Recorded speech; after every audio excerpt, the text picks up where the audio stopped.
Okay, well, let's just get started now. Welcome, everyone. My name is Mark Leon Goldberg. I am the host of Global Dispatches, this very podcast, and we're more and more frequently doing these live streams via Substack for the podcast. I like it. It gives a sense of like intimacy and urgency to the topics that we're covering. So thank you all for joining us. Why don't you go ahead and introduce yourself? Hi, I'm Kieran Donnelly. I'm the Senior Vice President for Crisis Response, Recovery and Development at the International Rescue Committee, speaking to you from Berlin today. Yeah, and graciously speaking to us outside your last meeting, somewhere on the streets of Berlin. So I do appreciate you taking the time to join us and share your insights with I us. think it certainly gives you that sense of urgency you're hoping for, I think. There you go. Yeah. Um, So, Karen, I wanted to, we're going to focus our conversation today on this really fraught and, in my view, shambolic Israeli Gaza aid operation that has been roundly criticized by humanitarian professionals. The United Nations is boycotting it. And as we're speaking now, it's not operational. It appears as of today, there has been no aid distributed, and there was no aid distributed yesterday as well on account of the fact that there was massacres committed at these aid distribution sites over the last couple of days. I want to discuss that all with you, but before we get there, I want you to sort of set the humanitarian scene in Gaza, as it were, before this aid operation got underway.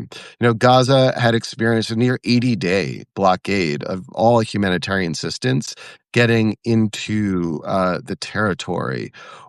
What do you know from your context on the ground of what impact that blockade has had on the already dire humanitarian situation on the ground? Yeah, so just for a little background, the International Rescue Committee, IRC, has been working in Gaza since December 2023. We currently have several dozen staff working for us on the ground. We also work with Palestinian partners. We're delivering health and nutrition services. We're supplying 30,000 liters of safe water to people every day. We're also working to provide specialized services for women and children, others who've been affected by the crisis. So what I'm speaking to you about today represents the views and perspectives of our colleagues on the ground who've been living through this humanitarian catastrophe for over a year now, in the midst of one of the most active and kinetic conflict environments that we're working in crisis zones around the world today. Now, as you said, we've been through an 80-day blockade, suspension of access for aid supplies and aid organizations that's only recently been lifted. But prior to that, we did have a couple of months of a ceasefire, which allowed for a slight increase in the amount of aid getting in. Now, that in itself wasn't sufficient to undo the impact of the months of previous restrictions on aid access. And so what we've got on the ground really is a kind of a absolute humanitarian catastrophe, right? You've got over 2 million people who have been deprived of access to healthcare, access to social services, most of whom have been displaced from their homes, living in very rudimentary conditions, unsanitary conditions, and for whom access to food and the basic essentials of life has become increasingly difficult over recent months.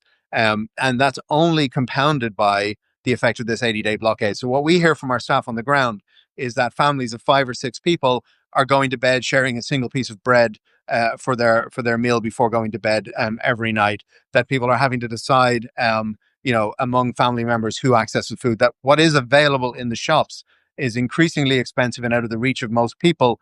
But also, for example, bags of flour that are spoiled are being sold, so people don't even have access to adequate food. So really a dire situation, and just by the numbers, of the population, 100% of the population considered to be acutely food insecure. 470,000 people, nearly 500,000 people in that number are at IPC level 5, the highest levels of food insecurity. That's famine-like conditions. So really a dire, life-threatening situation for the population on the ground.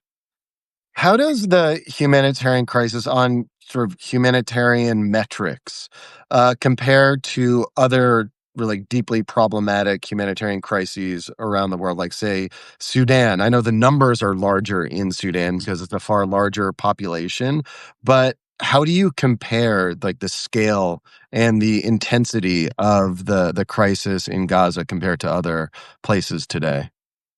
There's always some peril in trying to draw any equivalencies between humanitarian crises, and of course, there is no there. There's the only real equivalency here is suffering, right? People who are suffering and displaced and in need of assistance all equally have a right to that assistance.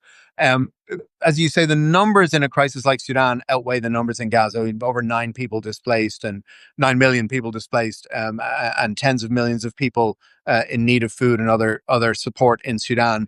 Um, that said, I can't think of a single crisis today or indeed in recent memory where you have 100% of the population, as you do in Gaza, at acute levels of food insecurity, IPC levels 3 and above. The access constraints in Sudan are incredibly challenging, particularly in areas where there's active fighting.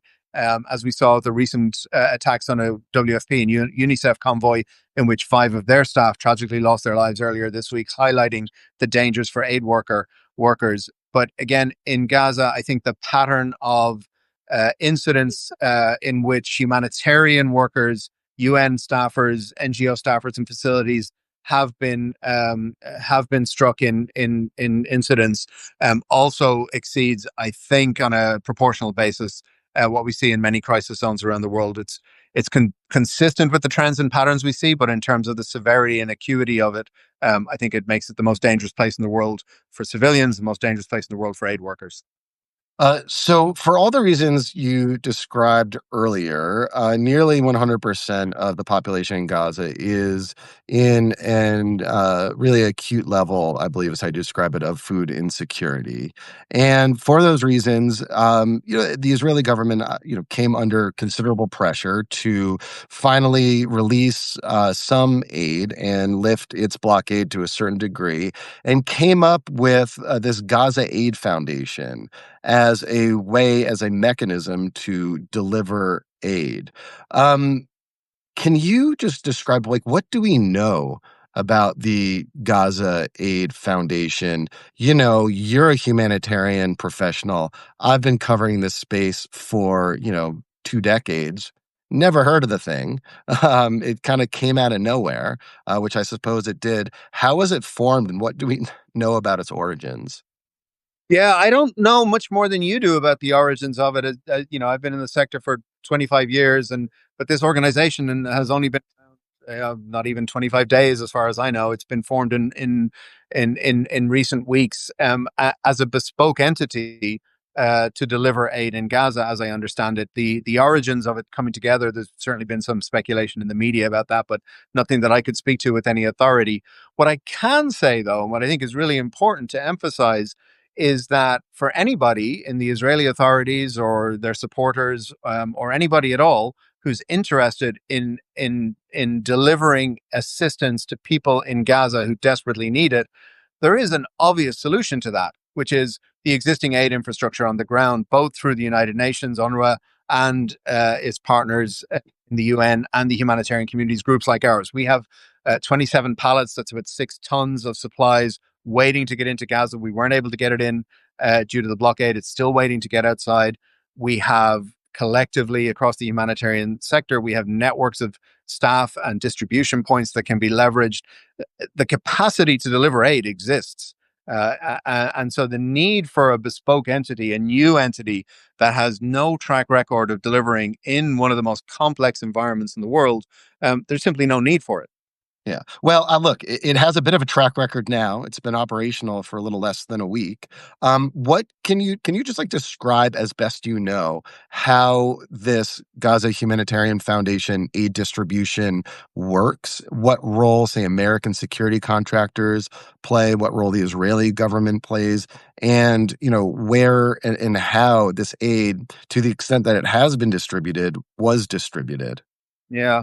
So, I mean, I there's a lot that I don't know, and I want to be careful not to speculate on things that I don't know about in terms of who specific groups are on the ground and what they're doing. But what I can tell you is that if you want to go about setting up food distribution for 2 million people living on the edge of starvation, the very last thing you do is set up a limited number of distribution points that force people to walk for miles over difficult and dangerous terrain through highly militarized conflict zones and putting themselves and their families at risk. The kind of scenes we've seen on the ground in Gaza over the last few days, as the Gaza Humanitarian Foundation started its distributions, were entirely predictable and entirely avoidable. Essentially, by setting up the aid program in that way, they have put people at risk and in harm's way. And tragically, that's what we've seen unfold on the ground. Yeah, I mean, and it is for these reasons that, it would appear the way in which this aid is designed, a limited number of distribution points, all more or less located in one part of Gaza, potentially, presumably, in order to get people to move towards that part of Gaza as part of like a population displacement scheme. That many humanitarian agencies, the UN, kind of looked at how this was designed and understood that this is not designed based on humanitarian principles, but probably political and security principles from Israel's perspective. And so they boycotted this scheme. Can you just describe, like, what are those humanitarian principles that this aid distribution scheme seems to be violating? Yeah, yeah, happy to, and I want to just say I think there's a lot of speculation around the intentionality around how this scheme was set up and why it was created, and obviously I'm not in a position to speak to that, not having been I involved am. in that process. So I will I leave can you to make freely that speak on that. speculation. You're a humanitarian. You can't. Yeah. Exactly. Let me talk about humanitarian principles, and it's easy when we get into humanitarian principles to get into somewhat arcane conversations or discussions of kind of some of these philosophical contexts, but they are really practical concepts at the end of the day. And the four core principles that we speak about, as I think you and many of your listeners probably know, are independence, humanity, independence, neutrality, and impartiality. They all have very specific meanings in the context in which we work. But essentially, they mean that humanitarian aid should be set up, designed, and delivered in ways that are separate from the political and security aims of parties to a conflict, that they should be done in a way that aid is delivered to people on the basis of the needs they have, their vulnerabilities, and their immediate needs on the ground, and no other criteria or characteristic, and that it should be done independent of political agendas. And so when you have effectively a distribution system that is sponsored by a party to a conflict, controlled by that party to the conflict, and which forces people to move to locations that are inherently dangerous for them, putting themselves not just in harm's way, but also in quite undignified conditions, you're just not meeting those basic tests. Now, another point I would make here is not often cited as a humanitarian principle, but the very, very fundamental idea of doing no harm should be the starting point for any humanitarian activity. We should be confident that whatever we do, we're going to deliver more benefit, more good for the people we serve than we are than any harm that we might expose them to. What we've seen on the ground in Gaza in the last few days, in the way that this operation has unfolded, is that test quite simply has not been met in terms of how these distribution sites were set up and how they've been operated. This Gaza Humanitarian Foundation scheme to me really kind of harkens and bears a lot of similarity to the ill-fated humanitarian pier scheme that we were talking about like a year ago. The idea that the United States would build a pier in Gaza and help ship aid through that pier. Like this new Gaza Humanitarian Foundation aid distribution schemes, number one, it didn't really work on logistic and technical grounds. And number two, bigger picture, it was unnecessary because fundamentally, as you made the point earlier, you have like thousands of trucks on the other side of the Gaza border ready and willing to roll over that border in a very small, geographic area and distribute aid. You don't need to come up with these kind of fakakta schemes to get aid in. Where do you have like just ready and willing humanitarians on the border? It's all Yeah. a political decision. And I just have to imagine, as a humanitarian, I mean, you're pulling your hair out trying to figure out, what else can be done to get this aid from one side of the border to the other and can like lift Israel's political and bureaucratic obstacles from getting this aid to the people who need it. Yeah, look, Tom Fletcher, the emergency relief coordinator, has put it very simply and plainly in some of his statements and social media output around this. Let us do our work. That's the simple kind of mantra that's coming from the humanitarian community, whether it's peers, whether it's aid drops, whether it's the Gaza Humanitarian Foundation. Fundamentally, these things are distractions from the reality that there are ways to deliver aid with the speed and at the scale that's needed. And that involves opening up border crossings. It involves guaranteeing safety on routes. It involves allowing humanitarian organizations to use the infrastructure, use the staff they have on the ground to deliver aid, and to do so in accordance with our fundamental principles. And it's simply a matter of basic operational integrity for us to ensure that the aid that we provide goes to the people who need it most. That's part of our fundamental ethical responsibility. It's also a responsibility we have to our donors and those who are funding our aid to make sure that it doesn't benefit any party to the conflict. And so there's a very simple solution to providing aid in Gaza, which at the end of the day, we're not talking about that because we're talking about distractions like the Humanitarian Foundation and peers and airdrops and all the rest of it over the last number of months. So lastly, how do you see this situation unfolding over the next, days and weeks? I mean, as I mentioned, excuse me, as we speak now, there has been no aid distribution through this Gaza Humanitarian Foundation scheme over the last 2 days because of these security incidents, because of these like apparent massacres that occurred. Um, uh, it doesn't appear that in the future there's going to be much more aid distribution happening. Like, how do you see the situation unfolding? I mean, obviously, I've not got a crystal ball to know what's going to happen. What I can hope might happen is that those behind this scheme will realize that it is not going to deliver the benefits that are needed for the population on the ground, that they'll call a halt to this effort and instead create a mechanism for open dialogue about how to have humanitarian organizations, the IRC, UN agencies, other partners be able to deliver aid in ways that can benefit the population.